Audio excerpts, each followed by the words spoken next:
Senhora presidente, eu tenho feito aqui algumas considerações sobre a questão da justiça eleitoral. Reclama-se muito de que a justiça, de um modo geral, é lenta, costuma demorar demais para decidir uma situação, mas pior é quando, veja bem, uma pessoa eleita com flagrantes atos de corrupção eleitoral, ela permanece no mandato por força de recursos extras no TSE e por demora do TSE de julgar. Ontem, aliás, dessa semana, na revista Isto É, o colunista Paulo Moreira Leite, sob o título Brasil Confidencial, diz o seguinte: mandatos em dúvida. 11 dos 27 governadores eleitos em 2010 correm o risco de perder o mandato a qualquer momento. Ora, o mandato desses governadores termina no ano que vem. Então, o que significa que eles já estão na segunda metade do terceiro ano de mandato indevido, em tese. É o caso que aqui eles dizem, são 11, sendo 4 são do PSDB, 3 do PMDB, 2 do PSB, 1 do PT e 1 do PMN. No nosso caso lá de Roraima, que o governador atual perdeu no primeiro turno por mais de 8 mil votos e ganhou no segundo turno por 1.000 e poucos votos, num festival de corrupção de toda ordem, de abuso do poder de autoridade, do abuso de poder econômico, flagrados, registrados, até gravados. E esse processo se encontra, senador Rubem, que agora preside a sessão, no TSE desde 2011. E veja bem, já passaram 3 relatores, já foram designados 3 relatores e nenhum deles apresentou o seu voto. Eu ainda tiro aqui a ministra Luciana Losso, que ela se deu por impedida e declarou sua suspeição, ela própria, por motivo de foro íntimo. Muito bem, eu acho que o juiz tem esse direito. Passou para uma outra ministra, que também não teve tempo, porque se aposentou, tinha 2 meses, em tese não teve tempo de se debruçar sobre o tema. E agora está no 4º relator, senador Figueiró, 4º relator. E, como disse, o que a gente quer é que julgue. Porque não julga, não é aquele provérbio que diz que a justiça tarda, mas não falha. Para mim, vale para a justiça divina. Que digamos assim, o quadro temporal de Deus é outro. Mas nesse caso específico dos governadores e de outras autoridades eleitas, se vai caçar, como aconteceu no Piauí, nos 9 meses que faltam para terminar o mandato dele, que ele exerceu sub judice, o que acontece? O objetivo dele foi consumado. Ele governou, ele usou recursos públicos para pagar advogados caros, ele usou de toda a forma possível para retardar o julgamento, e aqui tem várias manobras feitas, senador Figueiredo. Agora, o TSE não pode aceitar isso. Tem que ter uma norma e que realmente uma pessoa que recebeu uma impugnação do mandato, seja por qualquer razão, no caso aqui desses governadores, a maioria por recurso especial contra a expedição de diploma, o RECED famoso, e não julga. Então não julga, o que acontece? O cara que é corrupto, que faz corrupção eleitoral, acha que vale a pena mesmo fazer, porque não pega nada. Tem dinheiro do governo, quer dizer, do povo, e consegue segurar esse julgamento.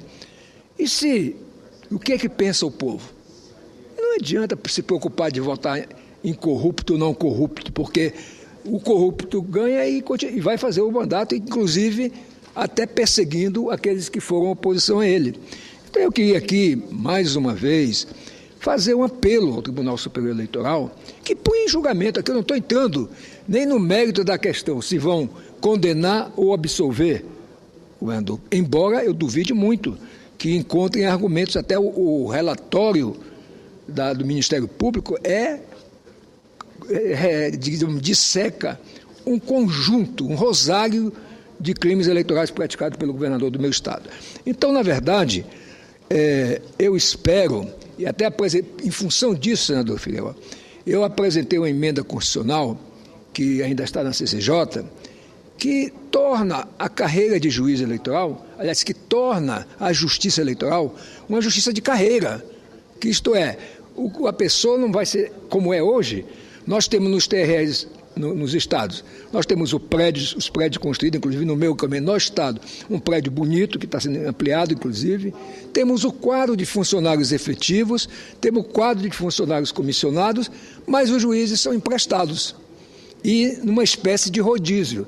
Tanto os indicados pela OAB, quanto os juízes de primeira instância, quanto os desembargadores, quanto o juiz federal.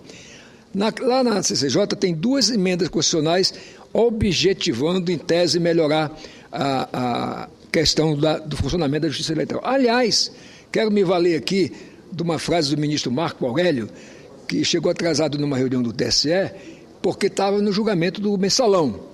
E ele foi e disse assim, é muito difícil servir a 2 senhores. Imagine, senador Figueiredo, um ministro do Supremo, num julgamento complexo como aquele do mensalão, ter que também participar das reuniões do TSE e estar por dentro dos processos que estão sendo julgados. A mesma coisa se dá com os ministros do STJ, que também participam nesse sistema de rodízio, e os indicados pela OAB também. Então, quer dizer, alguns acham, não, é bom que haja esse rodízio, porque aí o cara não se sente dono do pedaço. É o contrário. Um juiz que faz concurso, que tem vitaliciedade, estabilidade, ele tem isenção maior para julgar qualquer caso contra presidente da República, governador, prefeito, senador, deputado federal, etc. Então, eu apresentei a minha proposta em que se cria a carreira de magistrado eleitoral. Então, o jovem ou a jovem que se forma em direito, depois de ter a OAB, ela faz o concurso e passa a ser juíza eleitoral permanente e vai ascender até o cargo de ministro do TSE. Porque com isso, cada qual cuida do seu setor.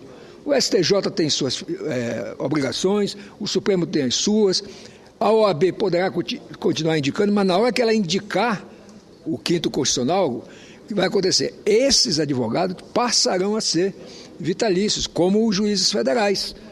Há uma outra proposta de só aumentar o número de juízes federais. Isso me parece até assim, uma colocação de que os juízes estaduais são suspeitos em tese. Eu advogo é um remédio definitivo. E, no meu entender, o remédio definitivo é tornar, assim como a Justiça do Trabalho já tornar uma justiça profissional. Portanto, que entre lá por concurso público e que tenha que cuidar só de justiça eleitoral. Então, eu quero aqui fazer esse registro, fazer mais esse apelo ao TSE.